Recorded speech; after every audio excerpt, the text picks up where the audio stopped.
Welcome to the Retro Video Store Podcast.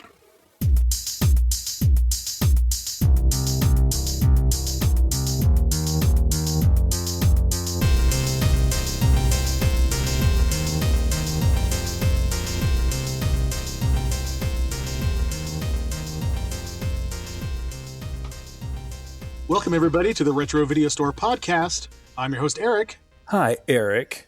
And that's my co-host, Neil. I'm Neil. And who is in a boring-ass meeting when he could be talking about movies with us? That would be David. David is not with us today. Hopefully, he'll be back with us next week for our year-end episode. Man, it's been a whirlwind past 2 weeks. I have been sicker than a dog and haven't had a voice very much. And of course, when I hit, I started to log in for the podcast, so I immediately start coughing. So if you hear a little bit of clanking, that's a cough drop in my mouth because I might have a coughing fit. And also, my computer crapped out on me. First, I ordered a new computer and was getting ready to receive it. And then as soon as I ordered a new one, mysteriously, my old one kicked the bucket. Completely died out on me. So I got a brand new Dell with the NVIDIA 5060 in it. 2 terabyte solid state hard drive.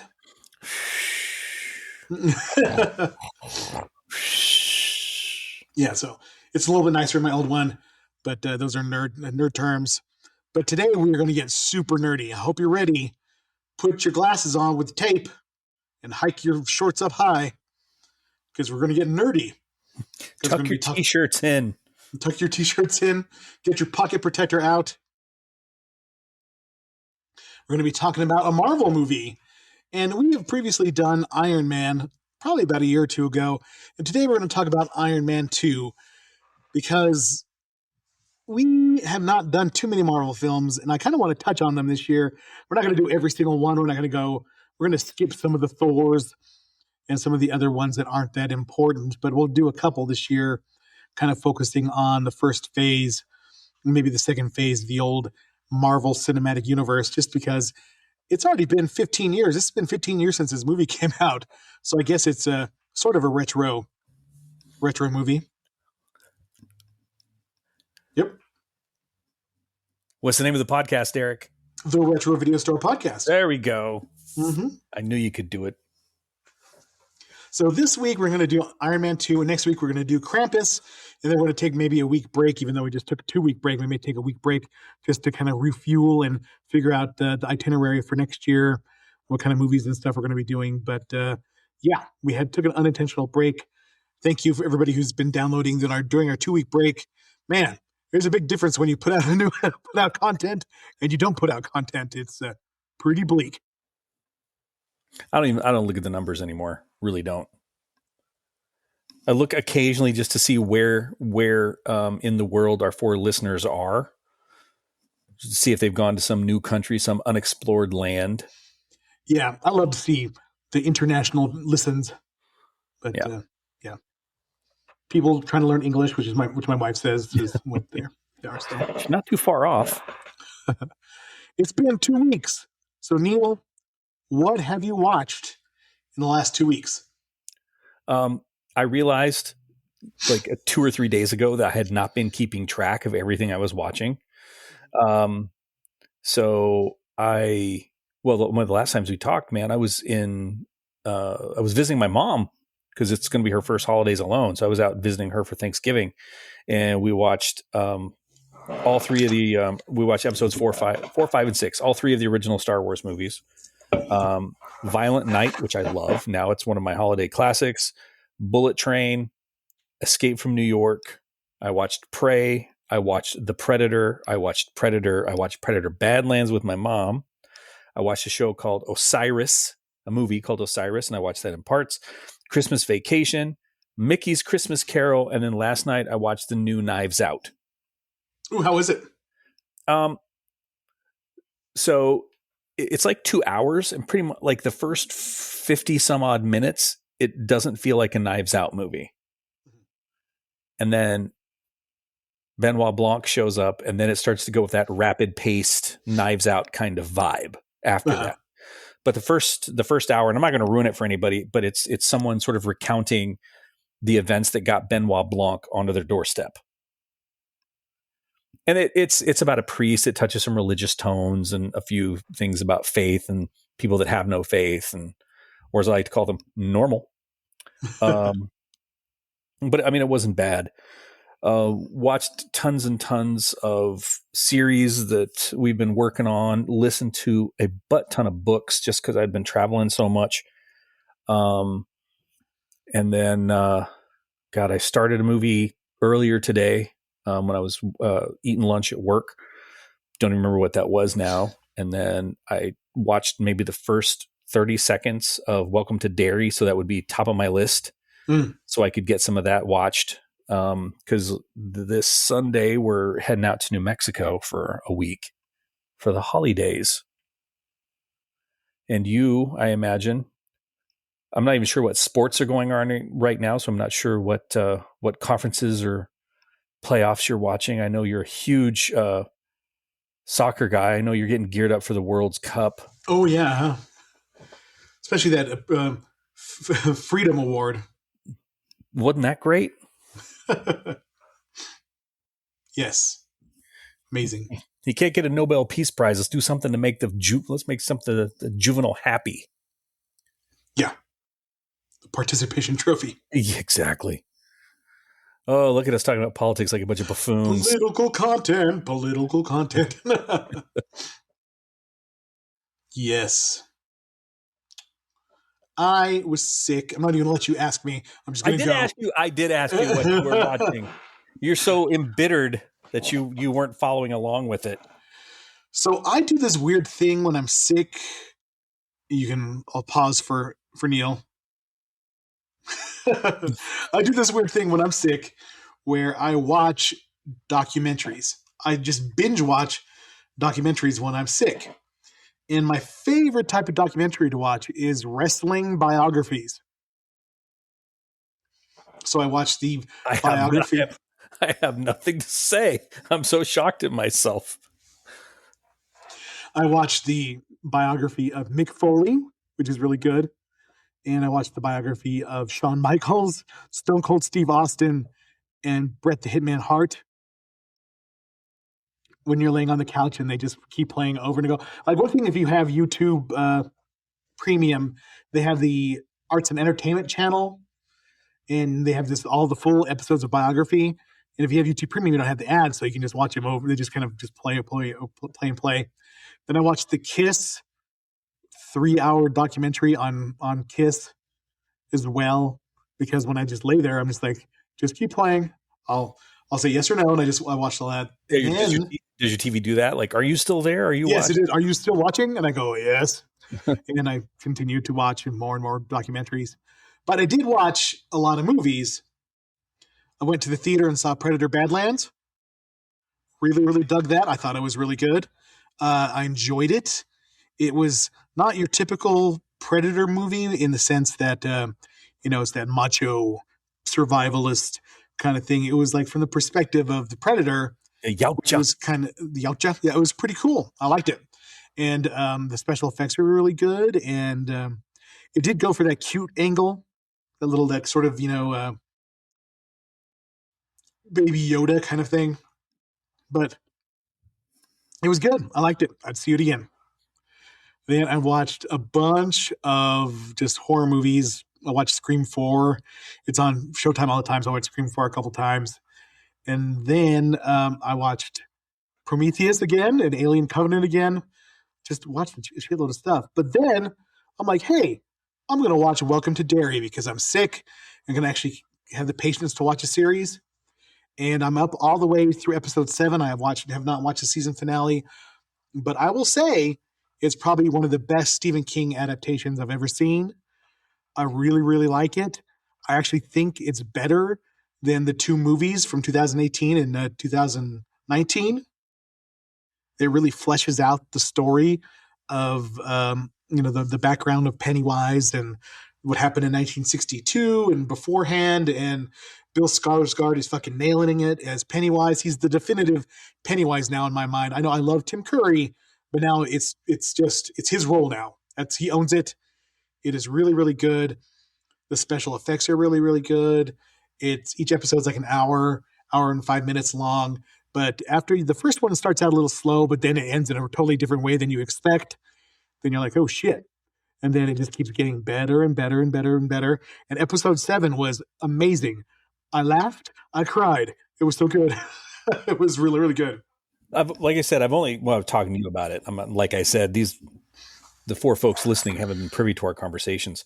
I just saw the clip where there's some guy in front of Pennywise. He just lops the top of his head off with a cleaver and then starts talking to some whack job in clown makeup and then opens up his Stranger Things face and hypnotizes her and does something. Yeah. I have not watched the new Stranger Things. I did. I hear it's not great. I hear it's okay. The first episode was not wonderful, but it's building. It was a building episode. And I think it kind of picks up after that. I thought it wasn't too bad. But the thing is, with something that has had such a run and that has been so decent all the way throughout consistently, when you come back to it, and then they've got to kind of go like, okay, here's what's been happening to the characters, and we need to kind of establish how they've changed. When you have in your head, this is the way the characters are. So it takes a while to get those wheels in motion. Yeah, you don't get to see the development. The development's already there. We just got to get you caught up with it. So we got to put them in some situations so you can see now what they're capable of. Yeah. And that's kind of what the first and part of the second episode are about. But then after that, man, it's not bad. I want to see it. Whatever that is loud as hell. Oh shit! Sorry, grabbing my cough drop. Your microphone works so much better with your new computer. Really, that's interesting. It's trippy, man. I mean, like things we couldn't hear before. Where I don't know if anybody else is hearing it. I'm hearing it. It's super clear. Yeah, brand new computer. It's pretty nice so far. Well, the whole time my Macintosh has worked just fine without any problems. I'm just going to. And I will say, I do have a 2017 iMac that is still running. Yep. There you go. Still going. I game a lot with Steam. So I wanted a fancier video card and the PC games that you can get through Steam. So I got a new PC. So get the X-Wing games on PC, dude. The other one lasted 5 years, so that's not too bad for a computer. Anyway, so welcome to Derry. I cannot recommend it highly enough. I would put it against the best of Stranger Things from the past couple of years. It is so good. Those kids they hired can act their asses off. There's a whole military subplot, which isn't as great as the kids subplot, but it's still pretty cool because you get to delve into the city and the people around it and the legacy and everything like that. I really, really liked it. It makes me want to read it again because a lot of the story is kind of developed around the little interludes that Stephen King wrote in it, like the Black Spot Massacre, the Ironworks explosion, and some gang got killed in 35 and all this kind of stuff like that. So just every 27 years legacy that goes on. So I really liked it. Super psyched. Can't wait to see the season finale. Just came out yesterday, but I haven't had a chance to watch it. But it's pretty damn awesome. I probably won't be watching any of that over the break just because, all the young kids that are going to be around when we're out doing stuff for the holidays. It goes hard, man. Pennywise is probably more violent and evil than he was in any of the movies. It is pretty hardcore. It's HBO. Well done, HBO. Well done. Yeah. Good on you. So let's talk about Iron Man 2 from 2010. And David gave me some notes. And he said he's not too into superhero movies, but he is very into Scarlett Johansson. That he has a dream board with her on it. So is that what we're calling it now? A dream board? I think it's more like a spank bank. Spank bank. That's right. Yes. Putting some deposits in. Yes. So yeah, he loves him with Scarlett Johansson, and she is memorable in this. It's kind of crazy to see how she is in this movie and how her character evolves through the series because she makes an impression in this, but it's more She's kind of eye candy, and they don't really flesh her out, no pun intended, with her backstory and stuff like that. So, yeah. We will do that later. We will provide backstory for her. Yes, with Blake Widow. polonium poisoning is not very good, eh? Hurts chest. I want my bird. Weird. I want my bird. You want to hit us with the Internet Movie Database tagline? With the world now aware of his identity as Iron Man, Tony Stark must contend with both his declining health and a vengeful madman with ties to his father's legacy. It's like someone basically wrote a tagline about my life. Vengeful madman trying to get at you for your father's legacy. Declining health. Oh, declining health. Okay. Yeah, that's the bit there that really kind of rings true. Oh my God. Aside here, I have never had a cold this bad in my entire life. And is it because the cold itself is that bad, or that I'm an old man and I don't have the defense that I used to have for colds? I don't think it's either, actually. I think it's just you're kind of a little bitch. And yeah, maybe. The age has nothing to do with it. The cold has nothing to do with it. It jacked me up.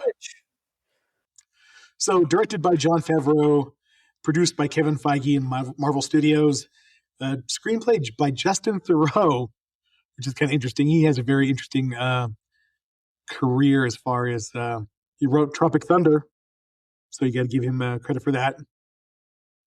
He also wrote, I think, Your Highness. Your Highness. Actually, he was in Your Highness. He was Lizar, that bad guy in Your Highness. And I like Your Highness. It's totally stupid, but I enjoy it. There's so many parts of that are so funny. Oh, man. Don't do triangle face or whatever it is when he's making the guy do all the faces. Well, we got him back, so suck it, Jennifer Aniston. And he was in that movie with dang it, Paul Rudd. Wanderlust, yes. I think that movie's fucking funny. I enjoy that movie. I love the outtakes even more than the movie. Are you making it feces? Yeah, he's in the mirror. I'm going to give you my dick. Yeah, super funny. That is a good one. But he's been in a lot of stuff. But that's interesting that he wrote this movie.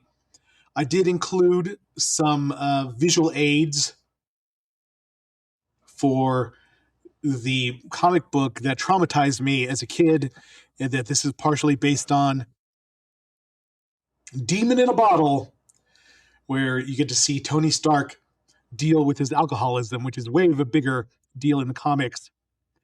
And when you are a kid with an alcoholic father, this storyline screwed me up. I'm like, even Iron Man can be an alcoholic? Yeah. Demon in a Bottle. Demon in a Bottle. I put in a different visual reference for you. Yes, of good old Scarlet. I mean, she's good looking, but it's not, I mean, I don't know.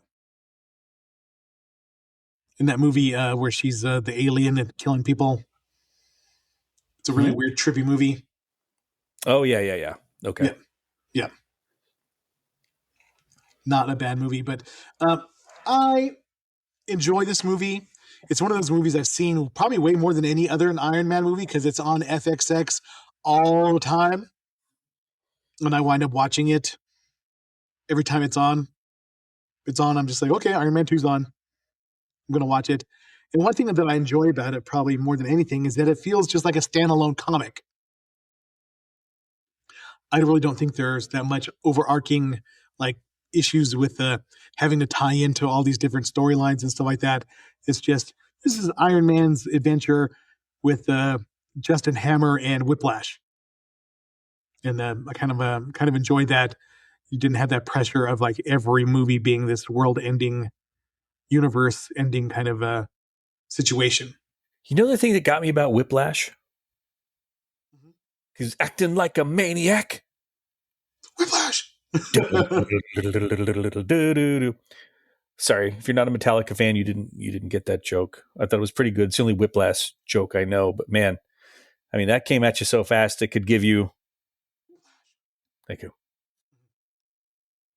Talking about Metallica a little bit. There's those early like live. Welcome recordings. to Short Attention Span Theater with I know. Neil and Eric.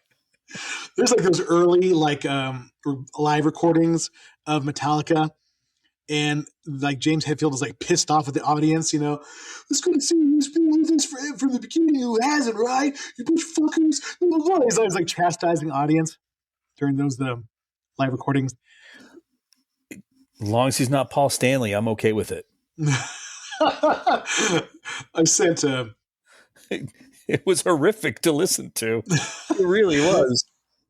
I sent Neil this Instagram post about what if Paul Stanley was your sleep paralysis demon, and it's just the shadow of Paul Stanley in your door, and he's just doing his on-stage banter.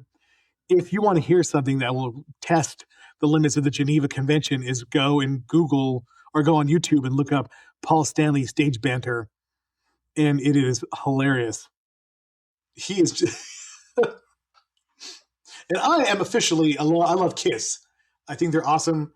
The 70s Kiss, 80s Kiss, and 90s Kiss, not so much.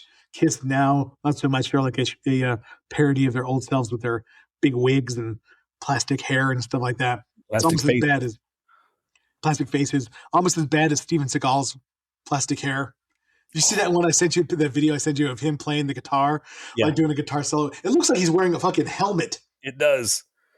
And it comes to like such a sharp point too. Mm-hmm. Yeah. Nobody makes more fun of Kiss than Kiss fans, I realize, though. Yeah. Oh, well, speaking of people who have died, Ace Frehley, man, that was kind of sad when Ace Frehley died. Kind of a bummer. Yeah, I didn't know what to do with myself. That's when my Kiss binge of this year started. When Ace Frehley died, I just started listening to Kiss. And I finally kicked it once Kiss went and got some presidential Medal of Freedom. Like, okay, I'm out. I'm no more Kiss for a while. That kind of ruined it for me. Yeah, there's going to be such a hole in my life now without that. I'm being sarcastic, Eric. The costume, the albums when they were in costume and makeup are all awesome. From Kiss, the original, all the way to Kiss Unmasked, or to Creatures of the Night. Creatures of the Night is maybe one of their hardest albums. It's really, really good. Yeah, I'm still going to hold on to that Gene Simmons solo thing that I was listening to. Oh, shit. I actually bought the Gene Simmons solo album, by the way. I haven't listened to it. I probably never will, but I have it. Oh, I gave a couple tracks a listen, and those are minutes I'll never get back. That is not an album to be set aside lightly. You mean him singing When You Wish Upon a Star? Yeah, god dang. That is what hubris will do to you, where you think you can do a cover of a Disney song on your solo album, and everybody's like, great, Gene. Keep going. Keep going. Yeah, this is great. No, everyone will love this. But supposedly, him and Jiminy Cricket shows up. Jiminy Cricket shows up. I'm going to give you some advice, but first, we're going to bang these chicks. And I want to sell some Kiss-related merchandise to some of the other puppets. He's such a scumbag. But it is... all right, never mind. This is not Kiss Cast. This is... I feel where you were going there for a second. All right, let's get back to speaking of War Machine. Don Cheadle is Rhodey in this movie, and Terrence Howard thought that he deserved more money than Robert Downey Jr. for this movie, and they promptly said, "The man is an idiot. Take a hike." Take a hike. The man, Terrence Howard, who's developed his own version of math.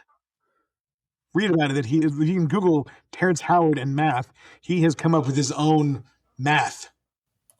He thinks he's that brilliant. I know he was so upset that Neil deGrasse Tyson didn't get back to him, and Neil deGrasse Tyson was like, "It's idiocy. There's no. Why would I want to get back to that? I could peer review this if you want." What is his 1 times 1 equal 2? So one time. That's what that means. Yes. One time, not 1 2 times, which would be 2. One time is not 2 because 1 is always 1. Mm-hmm. But boy, he feels like he's deep. And this is what got me when Joe Rogan brought him on his podcast and had a dude on that could refute him. And Joe was like, "This might be some genius shit, man." You know, the weird way he says, "Man." Man. "We could be onto something here, man. Jamie, bring up a picture of a chimp with no hair. Look at that. Even with that thing could fuck you up, man. That's a monster right there." Yeah, a chimp, there's no way you'd get killed. Have you ever had elk? I have elk before I do jujitsu, man. My put it on the Traeger, man. Just some elk meat and some jalapenos. I'm gonna do a cold plunge. Gonna do a cold plunge after that, man. And take my hormone replacement therapy. He's like a menopause. It's like menopause for dudes. Mm-hmm. I used to enjoy him, Joe Rogan, but then he just doesn't refute anything. Anybody who goes on, no matter how crazy they are, he just says, "Yeah, whoa, yeah," and here we are in the predicament we're in. 1 times 1 equal 2. I do believe someday that we should do Kiss versus the Phantom of the Park. And you will be doing it absolutely alone. I gave you Black Christmas, motherfucker. There is no way that I want to watch that movie. A Hanna-Barbera produced movie about Kiss finding robots and clones of themselves at Magic Mountain? Yeah, pretty much. What's not to love about that? I watch a lot of shitty movies, but there are places you got to put your foot down. This is one of those places. Starchild. Paul Stanley's New York accent is so strong. It is hilarious. Watching him throw like crescent kicks and stuff, and how like poorly timed some of the like rotoscope lasers and explosions are. Yeah, so good. So shitty. Oh, weren't we talking about Iron Man 2? We were. Actually, we hadn't even started. Can I just say that Sam Rockwell is one of those actors that I know it's Sam Rockwell, but I buy him as the character he's portraying every single time. As soon as I see Sam Rockwell, I am ready to go. Yeah, he does an awesome job as Justin Hammer in this movie, and he's just an arrogant kind of like, Tony Stark wannabe, and but he does a really good job of it. So let's go to, this was released in May 7th of 2010. So it's been 15 years already. Hard to believe. Gentlemen Broncos. That was the movie I was trying to think of that he was in that I enjoyed so much. Cyclops. Another Cyclops. It's so good. What is that, like some llamas like with that were like you have you not seen Gentlemen Broncos? No, I have not. I've seen highlights of it, but I've not seen it. It is so he's a character within a novel, and then it gets made into a movie. It's so good. It's so good. There's a whole lot that goes on, but Sam Rockwell as that character is freaking great. He's pretty good. Yep. Speaking of cast, Robert Downey Jr. obviously is Tony Stark and Iron Man. Gwyneth Paltrow is Pepper Potts. Don Cheadle is James Rhodey Rhodes, replacing Terrence Howard. Scarlett Johansson is Natasha Romanoff, the Black Widow. Mickey Rourke is Ivan Vanko, a.k.a. Whiplash. Sam Rockwell is Justin Hammer. And Samuel L. Jackson is back as Nick Fury. Yeah. This had a $200 million budget, depending, $170 million, $200 million. It grossed $623 million worldwide, $312 million domestically, which is kind of low for what they expect out of Marvel movies nowadays. If you don't hit $1 billion, they consider you a flop nowadays. It's kind of weird how the goalposts have been moved as far as the Marvel goes.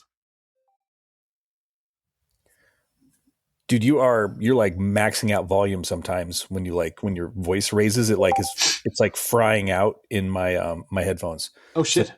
yeah, like I can take a look at the waves, like they're huge. Just be whenever you edit this, just take a look. I don't know if you can separate it out. If it turns out as loud on your recording as is on my end, just be careful because it's I can do this thing called magic mastering. When I upload it, it'll take the levels down and stuff to be more appropriate. So okay, because yeah, you're frying sometimes when your voice raises. all right. So as we said before, Terrence Howard was recast by Don Cheadle, and I think Don Cheadle is better than Terrence Howard. More interested. Okay, so Terrence, can I call him Terrence? Terrence gives his lines like he's holding oatmeal in his mouth. Like he's trying not to let food fall out. Yeah, like he just took a big old bite of oatmeal and he didn't get a chance to finish it, and he's trying to deliver his lines. Next time. Don Cheadle just gives that special aggravation that only two people that have known each other for a while and are friends can give in their interactions. Yes. And that's one thing I like about the movie. Sometimes they overplay it a little bit when they're arguing and you know, that kind of stuff. It is, you know, between Gwyneth Paltrow and Jon Favreau and, you know, Robert Downey Jr. It's a little bit annoying. A little tiresome, yes. Especially when they're arguing in the limousine when they just hand him the suit. Attacked. God, yeah. Okay, that annoyed you too. Good. Yes, it annoyed me quite a bit. Yeah. You want to hit us with the critical consensus? So Rotten Tomatoes, they give it a approval rating of 72%, and that gives it an average score of 6.5 out of 10, and that's based on 305 reviews. And the critical consensus reads, "It isn't quite the breath of fresh air that Iron Man was, but this sequel comes close, with solid performances and an action-packed plot." Metacritic gives the film a weighted average rating of 57 out of 100. That's based on 40 critics, indicating mixed or average, and audiences polled by CinemaScore gave the film an average grade of A on an A+ to F, the same score as its predecessor. Brian Lowry of Variety. Iron Man 2 isn't as much fun as its predecessor, but by the time the smoke clears, it'll do. Anthony Lane of The New Yorker said, "To find a comic book hero who doesn't apologize over his super gifts and would defend his constitutional right to get a kick out of them is frankly a relief." David Edelstein of New York Magazine wrote, "It doesn't come close to the emotional heft of those two rare twos that outclass their originals, Superman 2, Spider-Man 2, but Iron Man 2 hums along quite nicely." Roger Ebert, and I was surprised by this, gave it 3 out of 4 stars, stating, "Iron Man 2 is a polished, high-octane sequel, not as good as the original, but building once again on a quirky performance by Robert Downey Jr." Frank Lovis of Film Journal International, a one-time Marvel Comics writer, said, "In a refreshing and unexpected turn, the sequel to Iron Man doesn't find a changed man. Inside the metal, imperfect humanity grows even more so as thought-provoking questions of identity meet techno-fantasy made flesh." You think about this way too much, bro. Conversely, Kirk Honeycutt of The Hollywood Reporter stated, "Everything fun and terrific about Iron Man a mere 2 years ago has vanished with its sequel. In its place, Iron Man 2 has substituted noise, confusion, multiple villains, irrelevant stunts, and misguided storylines." Substituted noise, yes. Multiple villains, yes. But that's the great thing about superheroes, because in the comic books, they're getting hit from all sides. Yes, exactly. I did include a link, or I thought I did, of a list of Iron Man villains. Iron Man enemies. We've got Arsenal, which if you scroll up for visual aid, Arsenal took on the Incredible Hulk and She-Hulk together in Incredible Hulk 282, which I owned as a kid. I loved that comic and read it over and over again. Arsenal was designed by Tony Stark, and it is a learning computer, and it keeps getting better and better and better every time it takes on a bad guy. Kind of like in The Incredibles, the Syndrome's bot or whatever it was. Yeah, I have no idea what they're called. I was actually trying to look it up while you're talking about that, but thanks for talking so fast I couldn't find it. No. I didn't want to know what it was called anyway. I'm just gonna let you ramble. Yeah, Just do so your there little was. podcast without me. I love the variety of Marvel villains. I don't know if you'll ever see Chemistro, able to transmute any substance into any other form of matter. Not like the Omni Droid. Boom, found it. Omnidroid, yes, thank you. Commander Kraken uses his private submarine to attack ships. He's initially introduced as a villain of Namor. I think Namor is better than Namor. Like I think when they did Namor in Black Panther 2, that it was cool. They call him Kukulkan. Kulkan. Namor. Crimson Cowl. Crimson Dynamo. These are a lot of Cold War villains. Anton Vanko invented the Crimson Dynamo. Detroit Steel. Dr. Spectrum. He's in the special class. Dr. Spectrum is. He just counts. We don't know where he is on the spectrum, but he's there. He's there. See Firebrand, Firepower, lots of F people. Ironmonger, which was Obadiah Stane in the last one. The Kang Mandarin. the Conqueror. The Mandarin is the big one. The Mandarin, that was always a big one.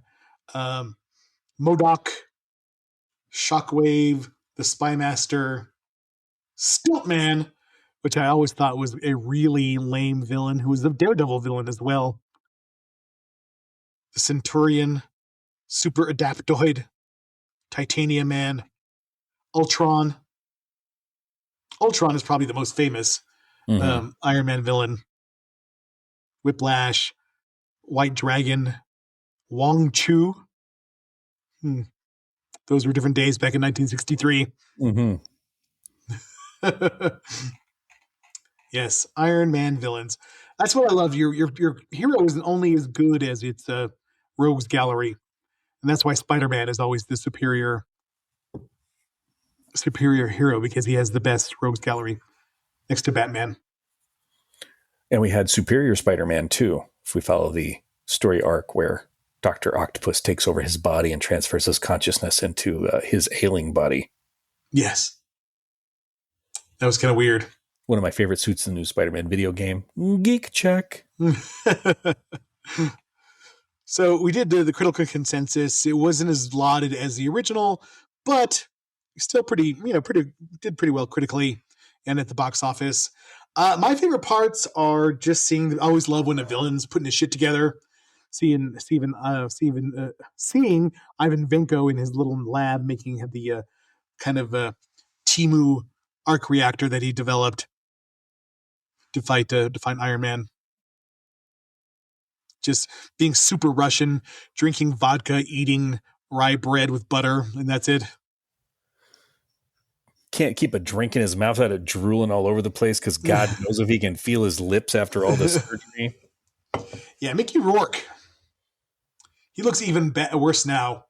Yeah, he did himself in, man. You see these pictures of him holding like a little dog, and he's wearing like a juicy tracksuit. Mickey, what'd you do? Has anybody ever just after, you get one and maybe you look like, okay, that kind of worked. So if the one worked, maybe I need 20.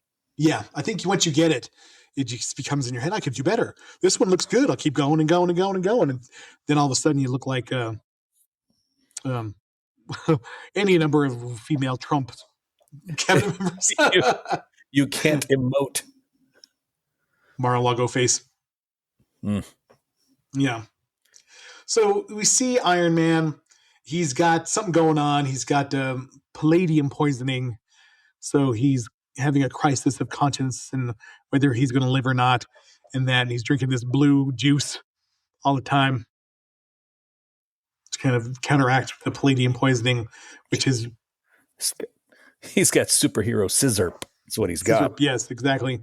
Trying to detoxify his blood. And he's got the weird like circuitry thing going on in his skin. He's having problems with the government. He's having problems with his blood. He's having all sorts of issues. You know, just And again, how I can relate to Iron Man so many different ways. having problems with the government Always. on that list. Yeah. Well, I could get on my soapbox about, what their treatment of former vets that I was related to and issues we're still having. Yes. Yeah. Fuck you, Elon Musk, for what you did to the VA. Okay. Done. Off my soapbox. Doge? We're feeling salty politically today. I know. Fucking A. I still want to punch that dude in the face. Okay. So, quick question. Iron Man can fly. Why in the hell do you need to skydive into the venue? Why can't you just zip? You don't give a shit about where you're at, where you go, or what you do. I am Iron Man. Why don't you just fucking fly there and then drop in? Yeah, why are you in the back of a plane? Why are you going to go in the back of a plane, man? This is Iron Man not caring about his carbon footprint. That's what that is. Yes. And I do like this second one because one of my favorite armors, and it's probably not the most practical one, is the suitcase armor. I always thought that was badass. And that's what he did in the comics when he always, if he was out somewhere, he'd have the little suitcase armor that he would put on.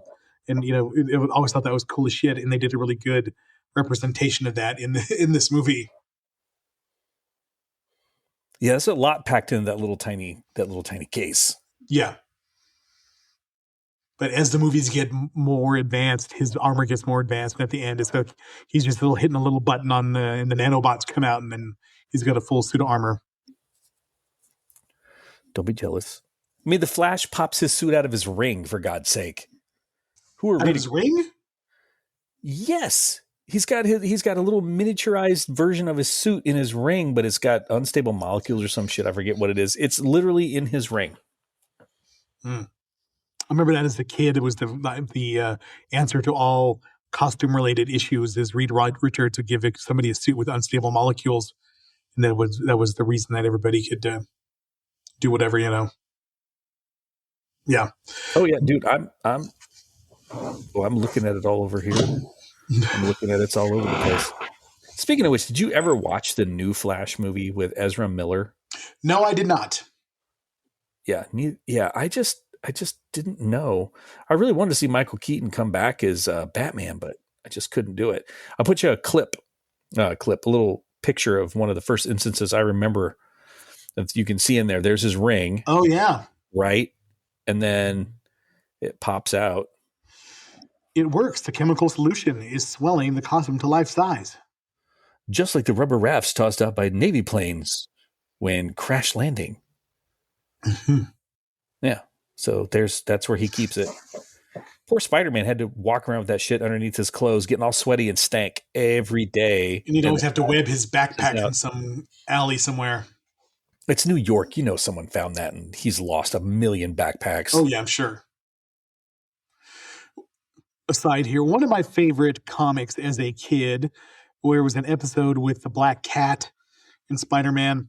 And I just remember distinctly being fascinated that Peter Parker had to go to a laundromat to do his laundry, and he was eating like a Big Mac, waiting for his laundry to get done. And I always thought that was kind of endearing that Peter Parker was just such an average dude. Yeah, well, that's his whole thing. He's got all this power, and because of that power, he has great responsibility. That's right. But he's just an average schlub, and he's carrying on because he can't let go of his dead uncle. Move on, dude. He had hot chicks falling all over him. Mary Jane and what's the girl who snapped her neck? Gwen Stacy. And Felicia Hardy, the Black Cat. He had a lot of babes going on. So let's talk about something that bugs me. The Black Cat. Why is it? And I know the reason, and I know you know the reason, but I'm going to pose a question anyway. Why is it that female superheroes uniforms are just like the least tactical things ever? Like the Black Cat has her boobies 3/4 out with her uniform slit down to her navel, doing backflips and shit, fighting bad guys and stealing stuff in the least practical outfit ever. If you want to be the Black Cat, but all like just nothing but skin in the middle, it's so bizarre. Supergirl, got to wear a skirt. You're flying around. Everyone's, hey, that was Supergirl. I guess take a look at that. Vampirella Holy devils. Now that you've said that, that brings that straight to mind. Oh, better yet, because I love those Conan comic books. Red Sonja. Yeah. Little tiny bikini chainmail Chainmail armor. bikini. Yeah, of course. Yeah. It makes total sense. I have a whole book of all of the covers of Vampirella for the entire run of the series. Oh my God. Very good. Good book. I don't know whether to be interested or really sad for us both. Both. I'm such a nerd sometimes. I'm just happy I'm married to a woman who makes me coffee every morning and cuts my fruit. Okay, you could have stopped with makes your coffee, but the whole thing. Yeah. So, of course, we introduce the Black Widow, and she's Natalie Rushman, and she's like hired as an assistant to Tony Stark. And I will concur with David that Scarlett Johansson is looking good in this movie. Okay, so we will probably talk about this once we get to Captain America and the Winter Soldier. There's a scene where Scarlett Johansson has disguised herself as one of the people on the Security Council. And then next time you see her, she's in a helicopter and she's wearing her Black Widow outfit. And speaking of outfit, it is zipped down very, very far. Mm-hmm. Yeah. Yeah. And if I was Nick Fury, I'd be like, damn, girl. You'd say it a lot louder, though, if you were Nick Fury. Yeah. Okay, 46 minutes in, we haven't even gotten past the intro. We haven't even talked about him testifying. One of my favorite scenes of movie smartassery is where he takes out his little see-through iPhone and pretty much hacks all these satellites and classified intelligence, starts throwing it up on different monitors for people to watch. I did think that was cool to see how crappy the other people's robots were. And I love just Hammer's character just losing his shit, just pulling plugs because he doesn't want it on the TV. Mm-hmm. So good. The whole movie is actually pretty good. The only part that I thought was a kind of a pain in the ass, I didn't enjoy it as much, is when him and Rhodey are fighting when Tony's drunk in the suit and stuff like that. I thought that was kind of dumb. Yeah, and then Rhodey stealing, who's his friend, and then condoning to steal for the government, which I know anybody that lives here is totally shocked that the government would steal from you. But to take it, and then Tony even being remotely friendly with him afterwards. Yeah. And if he's got all this great technology, why doesn't he have a kill switch in that thing? Why doesn't he have like a remote detonation? I think it's implied that he wanted Rhodey to steal it because he's dying. So he wanted to still have that tech out there since he wasn't going to survive. So he just let him take it. Yeah. Then Nick Fury shows up, and then he implies that there's a way to heal himself after they shoot him with some magical medicine. And then he looks and finds a new element to improve the arc reactor. Unobtainium. I think the problem, Tony Stark's, actor has shot himself with some magic medicine, and that really got him in trouble for a while. So he needs to lay off shit. Waking up in kids' beds in a neighborhood. Yeah. You mentioned unobtainium, and I'm going to ask, are you remotely interested in a new Avatar movie? Nope. I've not watched any of the others. I've seen the original. Yeah, I've seen the original. I thought it was great. The original I saw, I don't know what the version was, but I was walking into, we used to have this electronics store in the Bay Area called Fry's Electronics. And I don't know what kind of K TV it was, 400K, and what kind of Blu-ray player they had it on. But it literally looked like you were standing on set. Mm-hmm. It was that clear. Normally movies have that kind of feel to them. This felt like you were standing on the set. It was so goddamn clear and amazing. And I stood and I watched probably an hour of that movie and was flabbergasted by the clarity of it and how neat it was. But I don't need another one. I saw the original in IMAX, and it was amazing with IMAX 3D, with everything flying and falling down. It's like it technically amazing movie. The story itself, Stupid. Not so hot. Yeah. It's another white savior story where like the white man will learn our ways and we'll follow him. Dances with aliens. Dances with Smurfs. What is that one flick where Ben Affleck goes to like he's in ancient China on the Great Wall and there's demons and aliens and shit attacking the Great Wall? I think it's called The Great Wall. Isn't it that is it Matt Damon, not Ben Affleck? I think it's Matt Damon. It's Matt Damon. Yeah. But he shows up and he can do what no other Chinese soldier can do, right? He's there to make shit work. In talking about Stephen King tropes, we're going way off topic here, is that Stephen King loves himself a magical person of color, whether they be Indian or African American. He loves them. And they kind of play into that in Derry, but it makes sense in Derry. It's pretty good, but yeah. Okay. But Stephen King recognizes that there are different colored humans and different races on the planet that might actually be able to get some things taken care of and done. Yeah, that's true. Not just the white dudes. Mm-hmm. And I'm going to say that happens for the podcast because you're the one who edits this shit and puts it on the air. You are our person of color for this. I use the native ways. I put my ear to the ground and hear the buffalo and eat maize. There's a couple of natives that I watch on the TikToks. Yeah. And just some of the jokes just reminds me of the stuff when we were growing up. Mm-hmm. Like, oh, what I do is I will follow until the sun and the sky become one. And then his friend, you're talking about noon, man. We're going to be doing it at noon. You always had, because we always had those friends. And then that one who was just like, who went super native at some point. Yeah. Like super native and would show up and do like the double buns or the hat and shit and started like came decked out in turquoise. Like last year, didn't you loan me like a Slayer cassette? Like seriously. And then all they would listen to is like powwow music, man, when they were on their Walkmans and shit. And you could hear it blaring too. They gotta get in touch with your roots. A little too much, maybe. Oh fuck, dude! I'll dig a powwow, man. Those are badass. Some fry bread. Mm. Oh god, yeah. The ones right out past Shiprock when they had that little grounds area right there, dude. I dig me a powwow. Mm-hmm. Nice.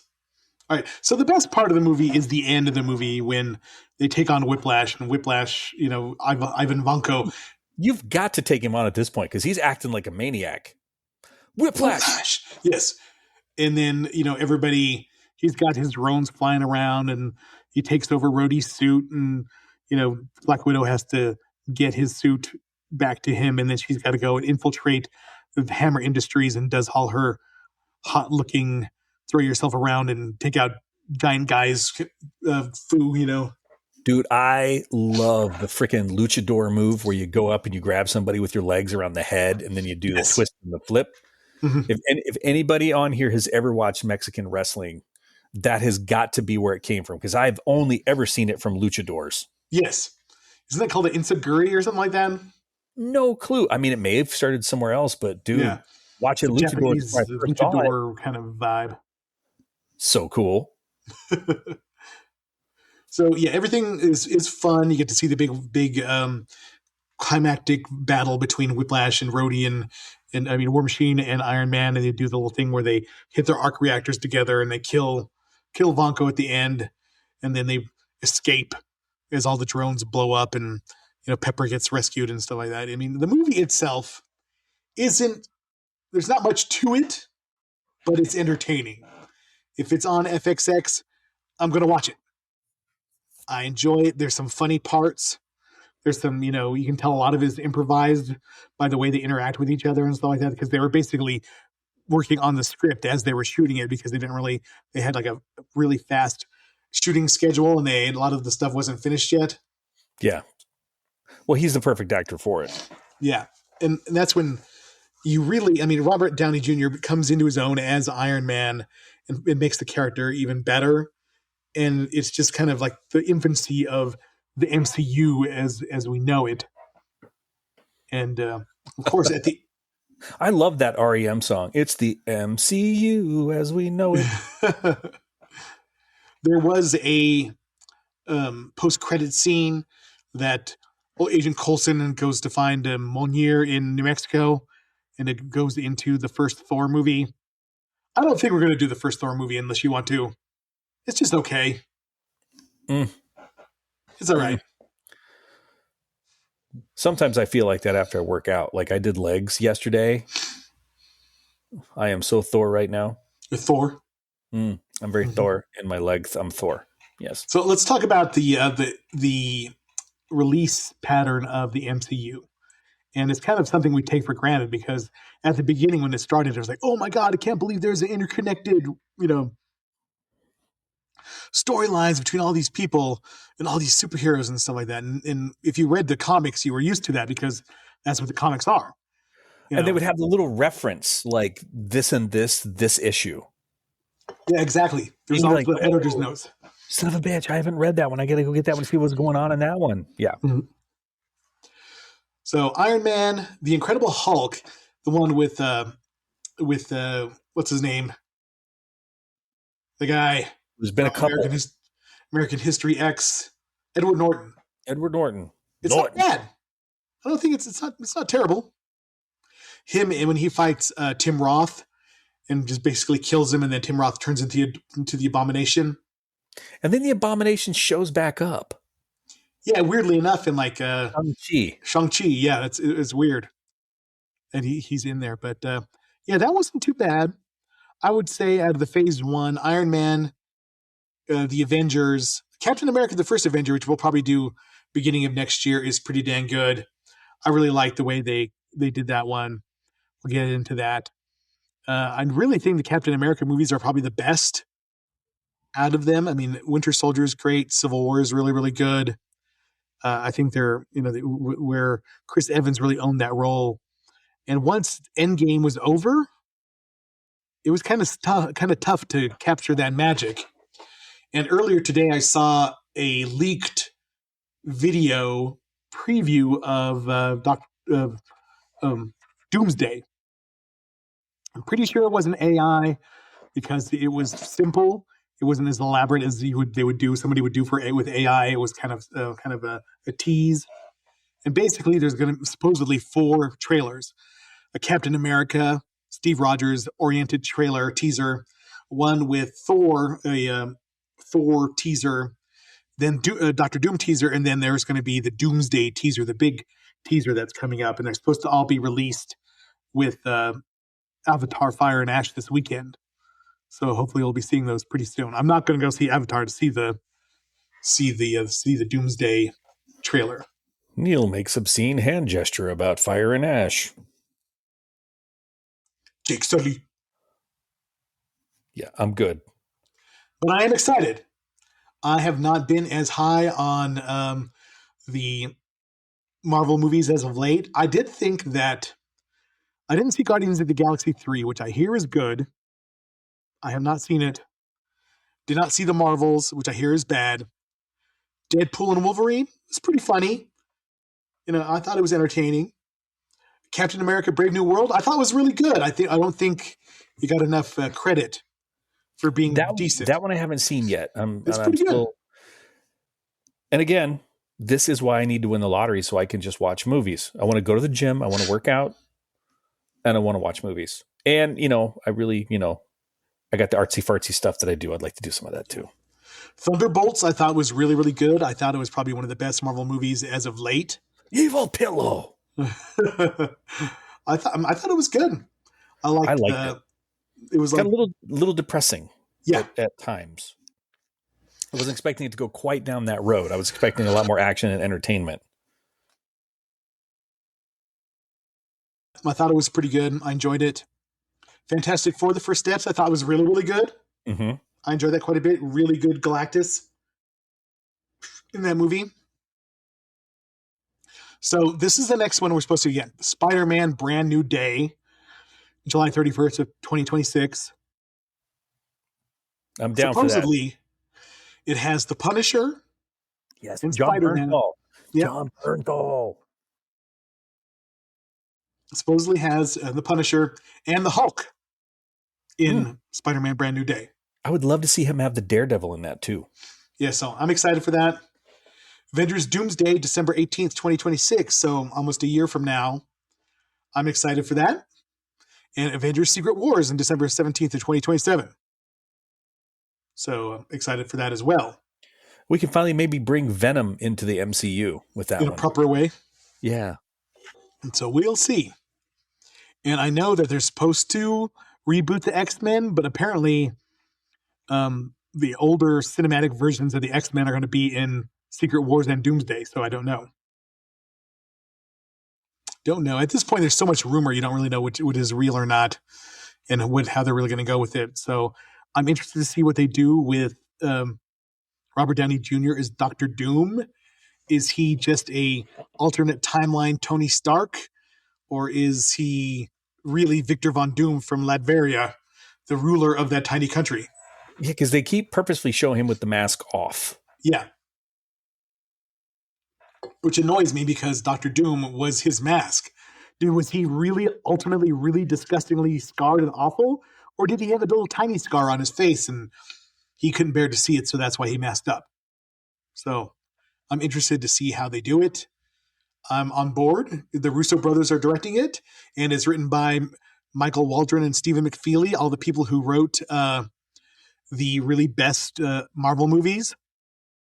It's like they did Endgame and Infinity War and Civil War and Winter Soldier, so they're the responsible for the best Marvel movies. So hopefully they can get back to the level they were before. Not that they have fallen off too much. I think the critics really love to trash it and say they're in a really bad down cycle, but Thunderbolts and First Steps were really good, and I think Brave New World wasn't bad either. So, yeah. I think it's a long haul. I think it's really a long haul plan because the diehards are going to watch it anyway because they know what it's leading up to. Yeah. I think what happened, and this is probably what I think ruined some of the goodwill, is too many fucking Marvel TV shows. It's like, do I have to watch this? Is this required of me to keep up with what's going on? Because I didn't see She-Hulk. I didn't see Loki. I enjoyed Loki. I didn't watch She-Hulk. I watched a little bit of it, but it was like it just wasn't following. I watched Falcon and the Winter Soldier. That was pretty good. I watched WandaVision. I thought it was pretty good. Pretty good. Did you watch any of the Hawkeye one? Because I could. Oh, I did not watch Hawkeye. I give a fuck about Hawkeye.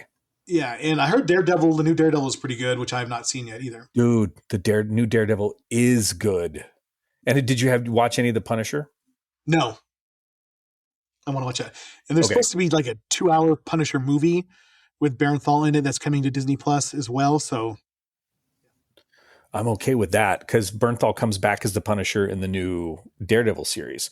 Yeah. And they're really flushing out Wilson Fisk in that. They make him a little more he was a multidimensional in the comic books, but they really kind of go into why he is the way he is and his wife.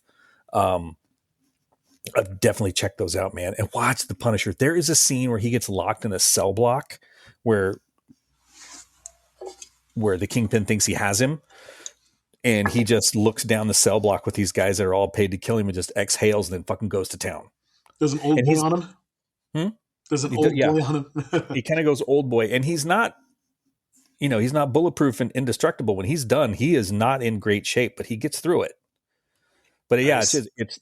There is in the I think it was in the original Daredevil run where he had a long single take fight, just like Old Boy, and at the end you can tell that he's tired, literally tired, but he's still going.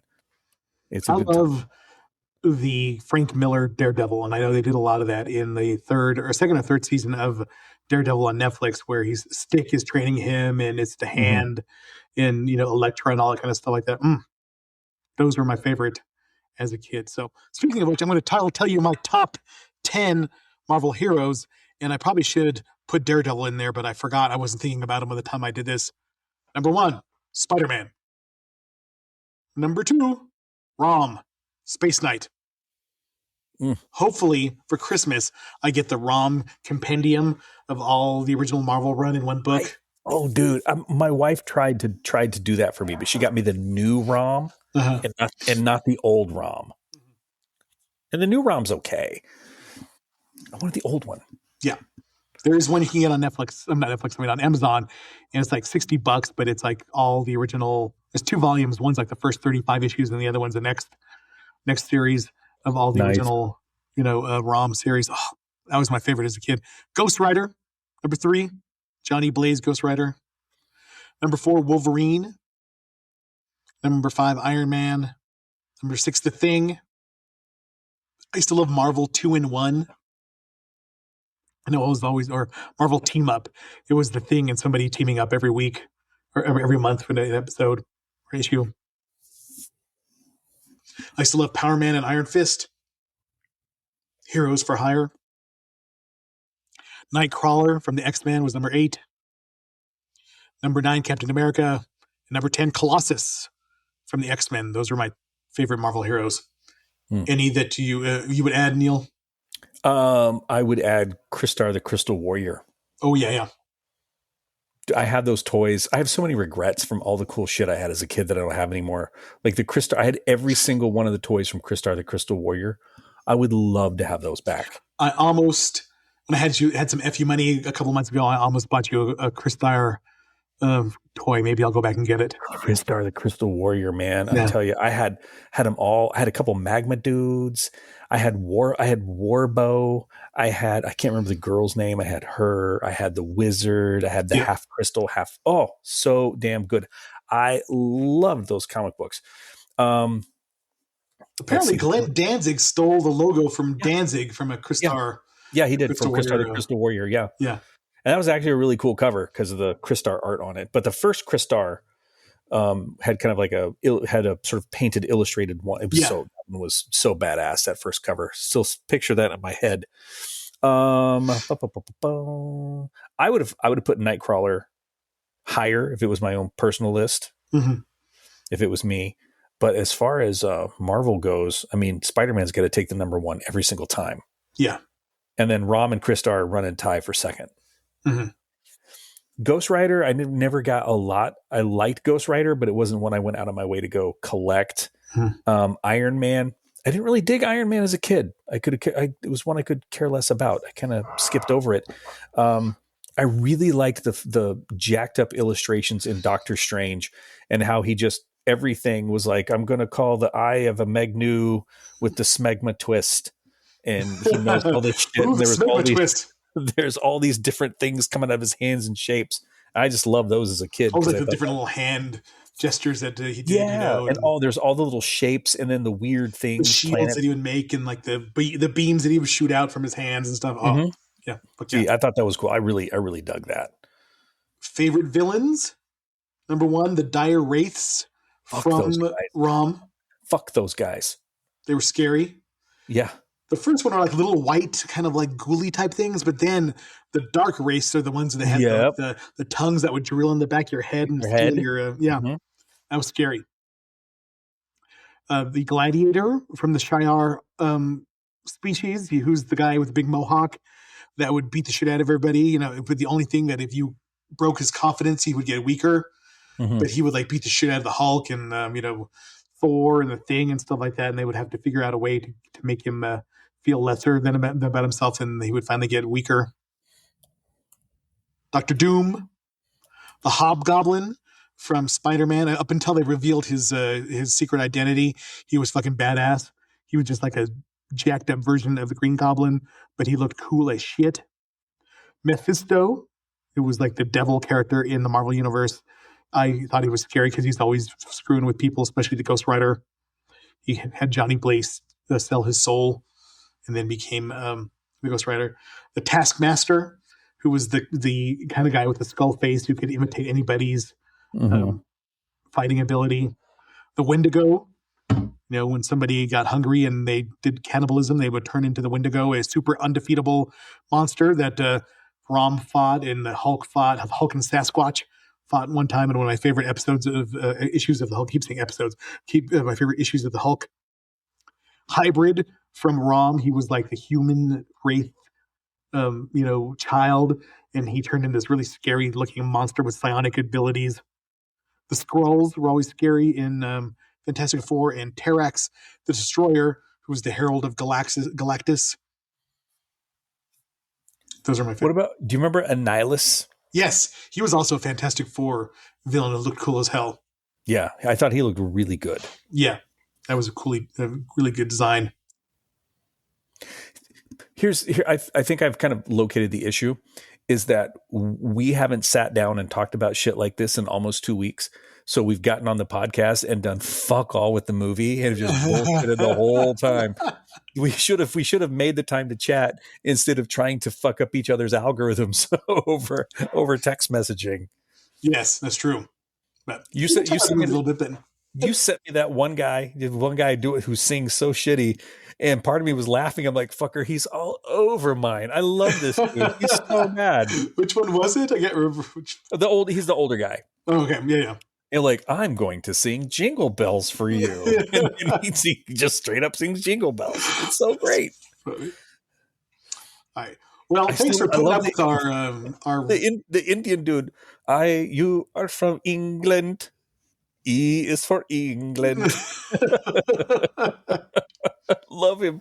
He does videos. He has no natural rhythm, and he does like kind of this weird. You know what? I have him right on my thing. I'll send one to you. Excuse me. Sorry, didn't mute for that time. But thanks everybody for enjoying our info dump for the last 2 weeks, because we hadn't recorded a podcast, so we were just kind of all over the place, just talking about stuff. But I hope you enjoyed it. Next week we'll hopefully be more focused, talking about Krampus, and I'm sure we'll have some top 10 Christmas memories or Christmas gifts from back in the day. So join us next week for Krampus. Hopefully hopefully David will be back with us, and I will feel better, and I'll talk better, and not stop and cough so much. So thank you everybody for joining us. And hopefully we get one more episode in us and it works out. And if not, we'll see you next year. Absolutely. Take care, everybody. Have a good week. Thank you for listening to the Retro Video Store Podcast.